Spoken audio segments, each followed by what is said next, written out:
তিন ধরনের বাসের মধ্যে কন্ট্রোল বাস অন্যতম একটা ইম্পর্টেন্ট বাস। কন্ট্রোল বাসের নাম থেকে কিন্তু আমরা বুঝতে পারতেছি যে কন্ট্রোল বাসের কাজটা কি। তার মানে এই বাসের মাধ্যমে কোনো একটা কন্ট্রোলিং সিগন্যাল পাস হবে। আমরা জানি সিপিইউ কাজ করে বেসিক্যালি ইনস্ট্রাকশনগুলোকে এক্সিকিউট করার মাধ্যমে। আমরা কম্পিউটারকে অনেক অনেক অনেক ইনস্ট্রাকশন দিয়ে থাকি।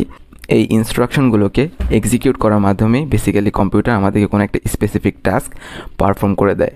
এখন এই অনেক অনেক ইনস্ট্রাকশনগুলোকে সিমুলটেনিয়াসলি রান করতে গেলে বা কোন ইনস্ট্রাকশনের পরে কোন ইনস্ট্রাকশন রান হবে, কোন ইনস্ট্রাকশন আপাতত অফ থাকবে এবং নেক্সট কোন ইনস্ট্রাকশনটাকে ফেচ করে এনে এক্সিকিউট করা লাগবে, এই সকল কাজগুলোকে কন্ট্রোল করার জন্য একটা কন্ট্রোলিং সিগন্যালের প্রয়োজন। আর এই কন্ট্রোলিং সিগন্যালটা বেসিক্যালি সিপিইউর মাধ্যমে জেনারেট হয়ে থাকে। আর এই যে কন্ট্রোলিং সিগন্যালটা যেটা জেনারেট হয় সেটা পাস হওয়ার জন্য আমরা কন্ট্রোল বাস ইউজ করে থাকি। সোজা কথায় বলতে গেলে এই কন্ট্রোলিং সিগন্যালের মাধ্যমেই সিপিইউ মেমোরির সাথে অথবা ইনপুট আউটপুট ডিভাইসের সাথে ডিরেক্ট কমিউনিকেশন করে থাকে এবং তাদেরকে একটা ইনস্ট্রাকশন দেয় যে কার কাজ কখন হবে এবং কোন ধরনের কাজ আগে হবে, কোন ধরনের কাজ পরে হবে, জাস্ট একটা সিগন্যালের মতো। সো জিনিসটা কীভাবে কাজ করে আমরা যদি একটু বুঝি, লাইক সিপিইউর এখন কোনো ডাটা প্রয়োজন, সে আগে মেমোরিকে সিগন্যাল দিয়ে দিয়েছে যে তুমি এই টাইমের মধ্যে বা এই সময়ের মধ্যে আমাকে কিছু ডাটা তোমাকে দিতে হবে, তুমি রেডি থাকো। তো এই যে সিগন্যালটা সেটা এই কন্ট্রোল বাসের মাধ্যমে ডিরেক্টলি মেমোরির কাছে পৌঁছে যাবে। অথবা সিপিইউ কোনো কাজ করতেছে, এখন তার কোনো ইনপুটের প্রয়োজন কাজ করার সময়, তো সেই ক্ষেত্রে সেই ইনপুট ডিভাইসকে আগেই সিগন্যাল করে জানিয়ে দেওয়া হয় যে তুমি রেডি থাকো, তোমার থেকে আমার কিছু ডাটা প্রয়োজন। তো আগে কন্ট্রোল এবং টাইমিং সিগন্যাল মেমোরি বা ইনপুট ডিভাইসে যায়, তারপরে সেখান থেকে ডেটাগুলো ফেচ করে আনা হয়।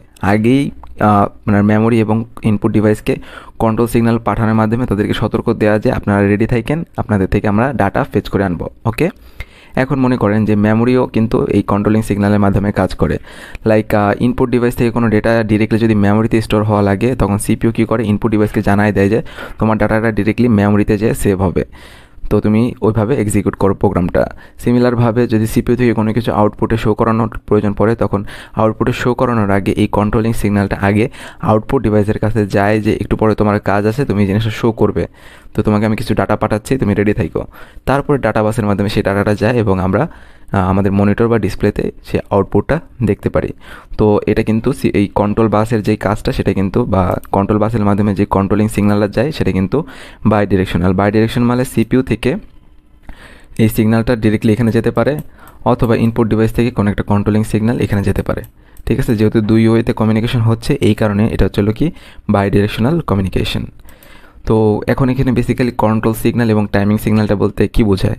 আমরা তো জানি কন্ট্রোল সিগন্যালটা বেসিক্যালি সিপিইউ থেকে জেনারেট হয়ে থাকে কোনো কিছু কন্ট্রোল করার জন্য, আর টাইমিং সিগন্যালটা হচ্ছে আপনার যেই মাল্টিপল ইনস্ট্রাকশনগুলো রয়েছে সেই ইনস্ট্রাকশনগুলোর মধ্যে একটা সিনক্রোনাইজ ক্রিয়েট করার জন্য, যে কোনটার পরে কোনটার কাজ হবে, যে একটা টাইমিং সেট করে দেওয়া, সেটা এই সিপিইউর মাধ্যমে হয়ে থাকে। যেমন যদি আমরা কিছু সিগন্যাল নিয়ে আলোচনা করি, সেগুলো হচ্ছিল memory read, memory right, input output read, input output right. অর্থাৎ মেমোরি থেকে কোনো কিছু রিড করার আগে সেটা আগে মেমোরিকে জানানো যে তোমার থেকে আমি কিছু রিড করতে যাচ্ছি, তুমি রেডি থেকো। ঠিক আছে, আবার যদি মেমোরিতে কোনো কিছু স্টোর করার প্রয়োজন থাকে, তার মানে সে মেমোরিকে অ্যাক্টিভ করে দিল যে তোমার এখানে কিছু স্টোর হবে, তুমি রেডি থেকো। অথবা ইনপুট আউটপুট ডিভাইস থেকে কোনো কিছু ইনপুট ডিভাইস থেকে কোনো কিছু নেওয়ার প্রয়োজন, অথবা আউটপুট ডিভাইস থেকে কোনো কিছু শো করানোর প্রয়োজন।